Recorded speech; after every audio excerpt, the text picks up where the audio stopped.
আজকে সকালে ছাদে উঠে দেখি এ কী অবস্থা! গাছ তো সম্পূর্ণ ফুলে ভরে গেছে। কয়েক মাস আগে এই পর্তুলিকাগুলোকে আমি বসিয়েছিলাম।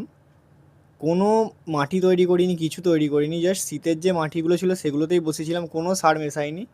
দেখো গাছগুলোয় কত সুন্দর ফুল এসেছে। তোমরাও চাইলে ছাদের মধ্যে এইভাবে পর্তুলিকা করতে পারো। সমস্ত রকম মাটিতে হয়ে যায়। তুমি যে কোনো ছোটো জায়গাতে বসালেও খুব সুন্দর গ্রোথ নেবে। কোনো খাবার দেওয়ার প্রয়োজন হয় না, খালি সময় সময় একটু জল দিলেই হবে। তাও তো এখনও অনেক গাছে ফুল আসেনি দেখো, যেমন এই গাছগুলো আমি নতুন রিপোর্টিং করেছি। ছোটো ছোটো টবেতে ছিল, একটু বড় টবেতে দিয়েছি যাতে ফুল একটু ভালো আসে। আর যত সমস্ত গাছ ছিল আমি একই জায়গাতে রেখে দিয়েছি, আর দেখো কত সুন্দর লাগছে জায়গাটা। তোমরাও চাইলে এইভাবে বাড়ির ছাদে একটা ছোট্ট জায়গার মধ্যে, বা তোমাদের যদি নিচতে জায়গা থাকে, তোমরা এরকম গাছ করতে পারো।